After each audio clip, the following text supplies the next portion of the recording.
नमस्कार, मनी गुरु देख रहे हैं आप और आपके साथ मैं हूं स्मिता रशाल। मार्केट में गिरावट का इंतजार करें या फिर पीक पर ही निवेश कर दें। अक्सर निवेशक ये सोचते हैं कि सही टाइमिंग से ही बड़ा फायदा मिलेगा, लेकिन सच तो ये है कि मार्केट टाइमिंग ज्यादातर धोखा साबित होती है। अगर आप निवेश के बेस्ट डेज मिस कर देते हैं तो रिटर्न्स पर अच्छा खासा असर पड़ सकता है। इसलिए कई बार हाई पर निवेश करना भी लंबे समय में फायदेमंद होता है, वहीं पैनिक एग्जिट से आपको नुकसान हो सकता है। तो क्या करना चाहिए ये बताएंगे हम आज हमारे इस शो में। और इस शो में हमारे साथ मौजूद हैं wealthy.in के को फाउंडर आदित्य अग्रवाल और साथ ही फिनसेफ की फाउंडर मृन अग्रवाल। आप दोनों का बहुत स्वागत है हमारे साथ इस शो पर जुड़ने के लिए। और आज मार्केट हाई पर निवेश करना सही रहता है या फिर जब मार्केट लोस पे हो तब निवेश करेंगे तो आपको फायदा होगा, ये एक ऐसा टॉपिक है मुझे लगता है मृन जो 2025 में बड़े सारे लोगों के ख्याल में आया होगा। हम यही दुआ करेंगे कि 2026 का मार्केट बिल्कुल 2025 की तरह ना हो, लेकिन फिर भी कहते हैं ना कि तैयारी करती रहनी चाहिए अपनी कि हम आगे कैसी स्ट्रैटेजी अपनी रखेंगे निवेश में। आपके हिसाब से मार्केट क्रैश पर निवेश सही होता है या फिर बाजार की तेजी में, मृन? नमस्ते स्मिता। तो देखिए, ऐसा है कि it's always a good time to invest, right? And honestly किसी को ये पता नहीं है कि मार्केट का बॉटम क्या है, मार्केट का टॉप क्या है। तो अगर अभी हम सोच के ऐसे निकल जाएंगे कि मार्केट गिरने वाला है और जब मार्केट 30-40% नीचे जाएगा तो हम ऊपर तब हम निवेश करेंगे, तो किसको पता कि कहाँ तक नीचे जाएगा। और एक और बात ना कि हर बार जब मार्केट गिर रहा है it is making higher lows, right? So certainly I will say कि यू शुड नेवर, मतलब अगर हम मार्केट के हिसाब से हर बार चलते रहें और हम हमारे जो लॉन्गर टर्म इन्वेस्टमेंट्स हैं, जैसे हमारी जो एसआईपीस हैं, अगर हम ये देखकर कि मार्केट क्या होने वाला है, अगर हम उसके हिसाब से चलेंगे और हम ऐसे करेंगे कि अच्छा मार्केट के गिरने गिरने वाला है तो फिर हम एग्जिट कर लेंगे, फिर हम री एंटर करेंगे, बहुत मुश्किल है। एक तो इसके लिए आपको डेली मॉनिटरिंग करनी पड़ेगी और दूसरी किसी को नहीं मालूम है। और एक और बात मैं आपको बताती हूँ स्मिता कि सपोज मार्केट 10% गिरता है ना, तो लोग समझते हैं कि अच्छा अभी 5% और जाएगा, फिर वो 15% भी जाएगा तो लोग सोचेंगे नहीं अभी एक और 5% 20% तक में हम -20% तक में इन्वेस्ट करेंगे। तो what also happens is that because of the human behaviour लोग निवेश नहीं कर पाते हैं एंड इसीलिए वो सारी अपॉर्चुनिटीज खो देते हैं। काफी सारा डेटा अवेलेबल है, काफी सारी स्टडीज भी हुई हैं इस विषय को लेकर, और उन सब में ये देखा गया है कि staying invested always gives better return then अगर आप प्रॉफिट बुकिंग कर रहे हैं या आप अगर निकल कर फिर निवेश कर रहे हैं और ये सब एक्टिव जरा जरा जोर से ज्यादा एक्टिव मैनेजमेंट कर रहे हैं। उसके कंपैरिजन में जो बाय एंड होल्ड स्ट्रेटेजी रहती है वो हमेशा ज्यादा अच्छा रिटर्न आपको देगी। और आपसे आगे ये समझेंगे भी बाय एंड होल्ड की जो स्ट्रैटेजी है उसने अब तक कैसे लोगों का फायदा उससे हुआ है।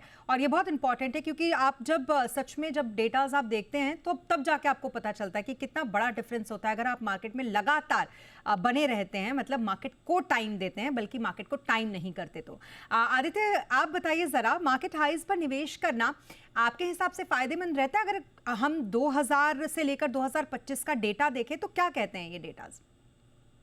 नहीं, तो अच्छी बात तो ये है स्मिता जी कि जो हमारा मार्केट से डेटा सारा प्रेजेंट है, और जैसा कि आपने बोला कि अगर हम 25 साल का भी डेटा देखें, तो अगर आपने 2008 के क्रैश के पीक पे भी अगर इन्वेस्ट किया होता है या 2020 कोविड के पहले का जो क्रैश हुआ था उसके पीक पे भी अगर इन्वेस्ट किया होता तो आपके डबल डिजिट रिटर्न्स होते हैं आज भी। क्योंकि हम जो इन्वेस्ट कर रहे हैं लॉन्ग टर्म में हम इंडिया की ग्रोथ स्टोरी पे इन्वेस्ट कर रहे हैं, और इंडिया की इकोनॉमी अगर 7%, 6%, 8% से ग्रो करती रही, और जो करती रहेगी, क्योंकि हमें सारे जो नंबर्स हैं मैक्रो के वही उसी तरफ पॉइंट कर रहे हैं, तो आपका जो मार्केट है वो नए हाईज बनाता रहेगा। तो आपको पता नहीं है कि आज अगर मान लीजिए 85,000 86,000 है कि आज यही हाई है या फिर कल को वो लाख 2 लाख भी होगा, तो कल को 2 लाख होगा, क्योंकि आपको पता है कि आपकी जो इकोनॉमी है उसकी कंपनी की अर्निंग्स बढ़ रही है, वो प्रिडिक्टेबल है। तो जो हमारे प्रेडिक्शंस होते हैं, स्टॉक मार्केट के गुरुज प्रेडिक्शन करते हैं कि एक दिन सेंसेक्स 2 लाख हो जाएगा, एक दिन निफ्टी 1 लाख हो जाएगा, वो इसलिए कर पा रहे हैं क्योंकि उन्हें पता है कि हमारी जो अर्निंग्स है वो ग्रो करती रहेंगी। इसीलिए जो आज का मार्केट हाई है वो उससे कल का मार्केट हाई आज से ज्यादा ही होगा, क्योंकि हमारी जो कंट्री है वो एक ग्रोइंग इकोनॉमी है। तो इसलिए और डेटा भी यही कहता है कि आपने अगर हाई के हाई पे भी इन्वेस्ट किया है पिछले 25 साल में, तो आपने अगर जैसे मैंने बताया 2008 के पीक पे, 2020 के पीक पे, 2013 के पीक पे जब भी आपने इन्वेस्ट किया है आपके जो उस टाइम का हाई लग रहा था, राइट? तो भी आपने डबल डिजिट रिटर्न्स मार्केट में इक्विटी से कमाए हैं निवेशकों ने। बिल्कुल, लेकिन हाँ, एक साइकोलॉजी है ये। अगर आप देखेंगे किसी भी इन्वेस्टर की, स्पेशली रिटेल इन्वेस्टर्स की, जिनको उतना पता नहीं होता है, इतनी बारीकी से वो चीज़ों को नहीं देखते हैं। अमरिन, उनकी एक साइकोलॉजी हम ये देखते हैं कि उनको ये लगता है अगर मार्केट बहुत पीक पे है तो इसका मतलब ये है कि अब तो इन्वेस्ट करना है। उनको पता ही नहीं कि अगर मार्केट गिर गया तो वो तो आपके लिए सेल की तरह है। जैसे आपके फेवरेट ब्रांड्स में सेल आता है, उस समय आप उस तरीके से खरीदारी कर सकते हैं, ये सोचकर। ये भी एक साइकोलॉजी है। लेकिन फिर भी डोंट टाइम द मार्केट और टाइम इन द मार्केट, ये दो फ्रेजेस बड़े पॉपुलर हैं हमारे इस मार्केट में इन्वेस्टमेंट को लेकर। ब्रेंड, जरा बताइए कि मार्केट टाइमिंग और वर्सेस निवेशित रहना, इन दोनों में कितना डिफरेंस होता है? तो एक्चुअली मैंने एक ये बहुत सारा, एज आई सेड, कि बहुत सारा डेटा अवेलेबल है। एंड जनरली ये देखा गया है कि अगर अगर हम बने रहते हैं वर्सेस अगर हम ये निकल कर फिर बाद में आएंगे, ये सब करेंगे, तो जो इन्वेस्टर के रिटर्न्स में डिफरेंस होता है वो करीब 15 से 20% तक होता है। काफी सारी म्यूचुअल फंड्स की भी स्टडीज हैं सिप को लेकर on fund returns versus the investor returns. So typical difference जो रहता है इन फंड रिटर्न और इन्वेस्टर रिटर्न में, वो करीब 15 to 20% का डिफरेंस रहता है। तो इन्वेस्टर का जो रिटर्न है वो फंड के रिटर्न से 15 से 20% तक कम रहता है, राइट? सो इतना ज्यादा आपको फर्क पड़ सकता है अगर आप ये सब ये सब करेंगे, अगर आप बने नहीं रहेंगे और अगर आप मार्केट टाइमिंग करने की कोशिश करेंगे, तो सर्टेनली आई थिंक ये आपके लिए फायदेमंद नहीं होगा। और ब्रिन, अभी जो डेटा हमारे सामने चल रहे हैं, इसको मुझे लगता है ये आपको बहुत बहुत बेहतर तरीके से आप इसको समझा पाएंगी लोगों को कि मार्केट हाईज और वो भी ऑल टाइम हाई पर किस तरीके के रिटर्न्स बने निवेशकों के, और जो लगातार स्टेबल तरीके से निवेशित रहे इस मार्केट में, उसके रिटर्न में क्या डिफरेंसेस रहे। इस टेबल को जरा समझाइए ब्रिन। हाँ, तो आई थिंक ये जो टेबल है ये दिखा रही है कि फॉर एग्जांपल अगर हमने प्रॉफिट बुकिंग किया तो फिर हमारा कितना कम रिटर्न आया है। सो फॉर एग्जांपल अगर हम 2012 टू 2021 देखते हैं, तो अगर हम बाय एंड होल्ड का एनुअलाइज रिटर्न देख रहे हैं, तो इसमें करीब आ रहा है 15.5%। बट अगर हमने इस बीच, इस दौरान, जब भी मार्केट का 20% का जब हमने प्रॉफिट बुकिंग की कि ऑन एवरी 20% गेन अगर हमने प्रॉफिट बुकिंग की, तो जो हमारी रिटर्न्स आ रहे हैं वो करीब 3% कम आ रहे हैं, राइट? एंड अगर हमने ऑल टाइम हाई पर भी प्रॉफिट बुकिंग की है, देन बेसिकली हमारा जो रिटर्न है वो 3% से कम है। तो दैट मीन्स इंस्टेड ऑफ 15.5% आपको करीब 12% का रिटर्न मिला है। ये फंड्स इंडिया का डेटा है, तो ये मैंने वहां से लिया है। सो सो ये डेटा आपको बहुत अच्छी तरीके से दिखा रहा है कि अगर आप बने रहते हैं वर्सेस अगर आप प्रॉफिट बुकिंग करते हैं, तो मतलब आपको 3 से 5% कम रिटर्न आ जाएगा। और एक और अलग तरीके से हम थोड़ा समझते हैं, आदित्य आपसे भी बताइए ज़रा मुझे। एक और डेटा है 2013 से 2023 का, जो ये बताता है कि अगर आपने रेगुलरली आप सिप से निवेशित रहे हैं तो आपको लगभग 11.5% का रिटर्न मिलता रहा है 2013 से 2023, यानी कि पूरे 10 साल का ये पूरा डेटा। ये इसको कैसे समझे आदित्य? तो इसको आप ऐसे समझिए स्मिता जी कि आपने मान लीजिए आप एक इन्वेस्टर हैं, आपने डिसाइड किया कि चाहे मार्केट ऊपर जाए या नीचे मैं तो अपने एसआईपी करता रहूंगा। तो आपने एसआईपी कंटिन्यू करी और लगभग आपको 11.5% रिटर्न बनी। पर मान लीजिए आप ऐसे इन्वेस्टर हैं जिन्होंने बोला कि मेरे को तो मार्केट टाइम करना है, और जैसे मृण ने बोला आप एक रोबोट हैं कि आप अपने इमोशंस को कंट्रोल करके जब भी 2% मार्केट डिप हुआ तो आपने अपनी एसआईपी अमाउंट बढ़ा दी उस दिन।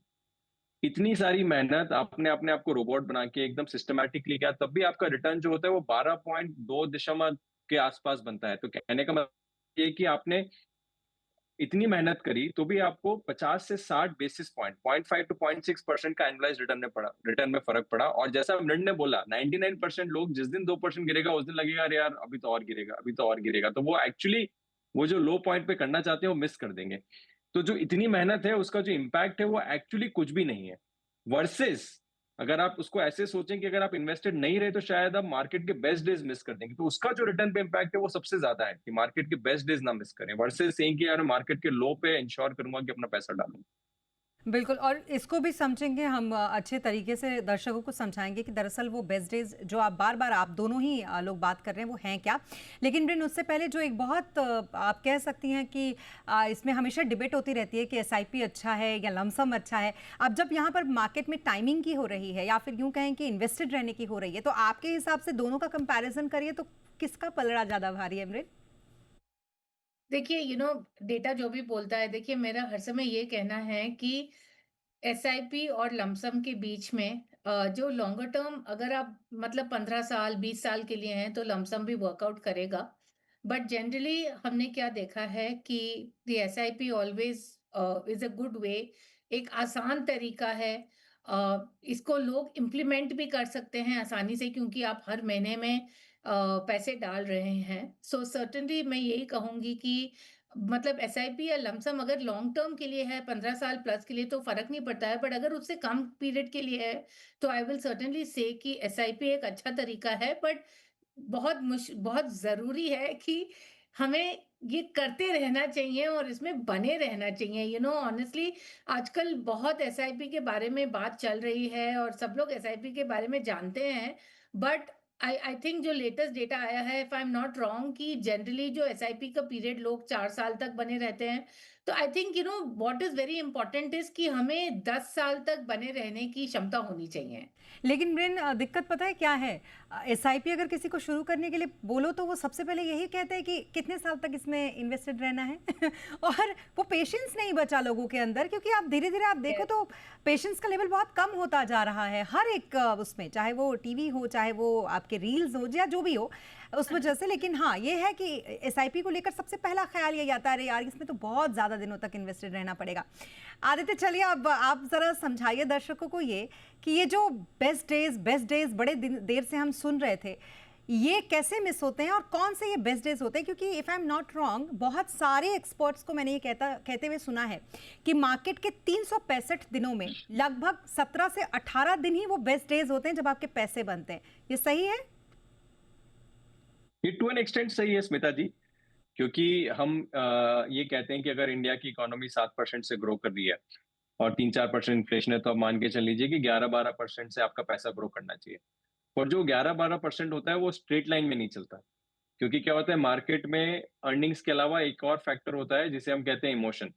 कि मान लीजिए अभी कुछ टैरिफ की बात हो गई, या मान लीजिए कि कोई वॉर हो गई शुरू, तो वो इमोशंस जो है वो न मार्केट को नेगेटिवली इम्पैक्ट करता है। सिमिलरली अगर मान लीजिए कोई मानसून की अच्छी खबर आई, या जैसे हमारे इंडिया में हमने देखा है कि इलेक्शन की बड़ी जीत से मार्केट एकदम तेजी से भागता है, तो होता क्या है कि मार्केट कई बार अपने आप को जो प्राइस का जो करेक्टिव एक्शन है वो कई बार वो शॉर्ट दिनों में लेता है, वर्सेस सेइंग कि मैं एक सेम स्पीड पे। तो आप ऐसा मान लीजिए कि आप जैसे अगर दिल्ली से बॉम्बे अगर आपको पता है कि 12% की 12 किलोमीटर पर आवर की एवरेज स्पीड आएगी, पर एवरेज स्पीड वो आएगी, पर हो सकता है किसी स्ट्रेच में 1 किलोमीटर पर आवर की स्पीड आए और किसी स्ट्रेचेस में 14 किलोमीटर या 20 किलोमीटर पर आवर की स्पीड आए। तो मार्केट में भी ऐसा ही होता है। इनफैक्ट डेटा यही कहता है, क्योंकि जो सबसे बड़ा रिस्क है साइडलाइन पे बैठे रहने का या मार्केट टाइमिंग करने का, वो ये है कि आप बेस्ट डेज मिस कर देंगे। और मार्केट में बेस्ट डेज अगर आपने 50 बेस्ट डेज भी मिस कर दिए पिछले 10 साल में, राइट, तो 5% दिन है वो 50 डेज पिछले 10 साल में, तो आपका रिटर्न जो 17% से गिर के 4% हो जाता है एनुअलाइज रिटर्न। तो इसलिए बने रहने का सबसे बड़ा पॉइंट यही रहता है कि मार्केट कई दिनों तक ऐसे चलेगा, फिर एकदम से कुछ प्राइस करेक्टिव एक्शन आएगा और वो प्राइस एकदम से जंप करेगी। लॉन्ग टर्म में देखेंगे तो एवरेज 12, 13, 14, 15% ही रहेगा, बट जो करेक्टिव एक्शन आता है वो कुछ खास दिनों में आता है, क्योंकि उस वक्त जो इमोशन होता है, पॉजिटिव इमोशन, वो नेगेटिव इमोशन से भारी हो जाता है और उस वक्त आप प्राइस का करेक्टिव एक्शन देखते हैं। तो ये एक रीजन है जिससे भी आपको बने रहना है मार्केट में, ना कि टाइम करने की कोशिश करनी है। बिल्कुल, और मार्केट की जो टाइमिंग है, इसका जो प्रेडिक्शन है, वो तो आपके बड़े-बड़े एस्ट्रोलॉजर्स भी नहीं बता सकते। चाहे आप कितनी भी मालाएं पहन लें, कितनी भी अंगूठियां पहन लें, उससे पता नहीं चलने वाला कि वो बेसिकली कब आएगा। तो ब्रेक के बाद मृन आपसे जानेंगे कि वो कौन-कौन से दिन थे जब लोगों ने अच्छे खासे चीज़ों को मिस किया है इसी बेस्ट डेज के चक्कर में। जानेंगे ब्रेक के बाद।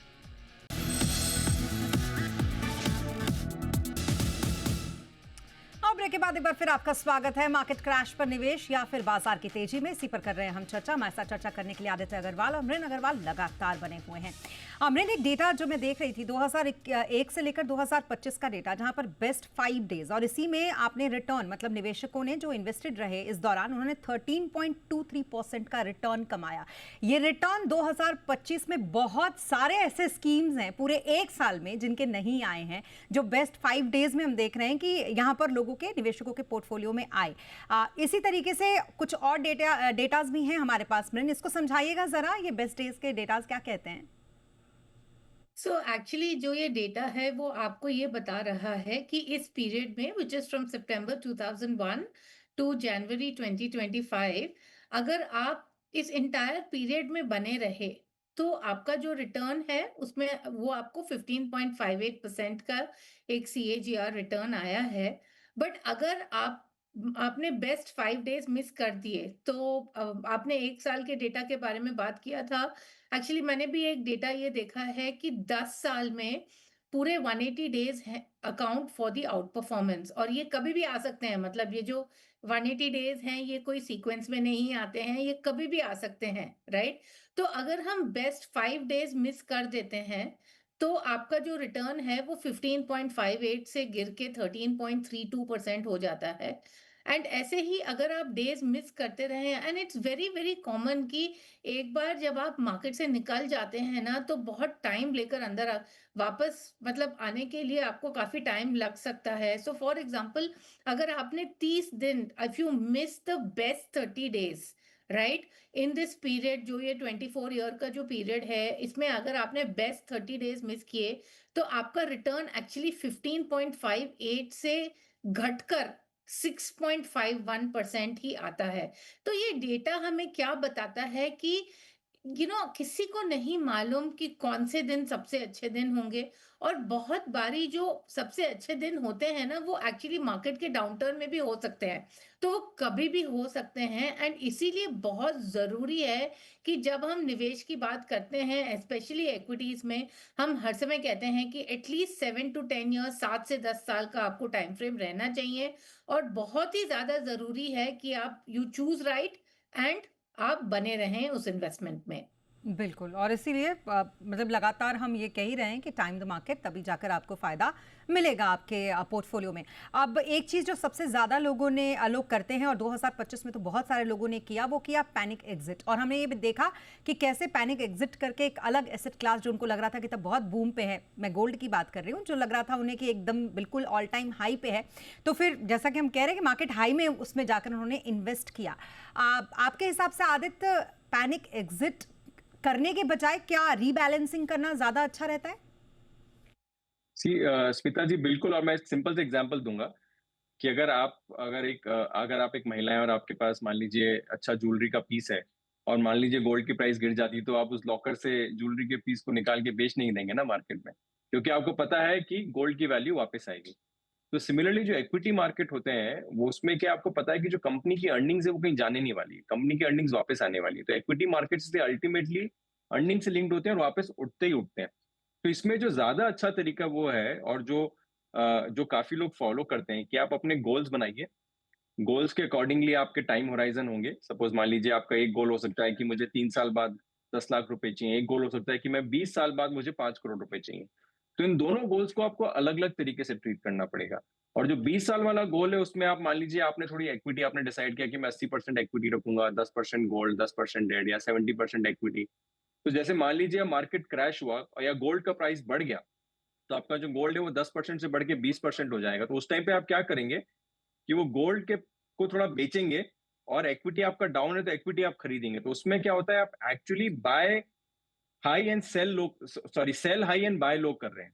और उससे आपका दो चीजें होती है, एक तो आप डिसिप्लिन रहते हैं क्योंकि आप एसेट एलोकेशन कर रहे हैं, और दूसरा जो आपको ये जो पैनिक है कि आप इक्विटी गिरा तो आपने बेचा, उसकी जगह आप एक साइंटिफिक अप्रोच आपको मिलती है, जिससे आपको पता है कि अरे मेरा जब तक गोल मीट नहीं होगा तब तक मुझे ये बैलेंस रखना है अपने 3 एसेट क्लासेस में। तो ये ज्यादा अप्रोच है। और ये अगेन अच्छी बात यह है कि मार्केट्स में इतना डेटा है कि आप किसी भी तरीके से डेटा को कट करेंगे, आपको समझ में आएगा कि यही स्ट्रैटेजी है जो लोगों को वेल्थ क्रिएट करती है।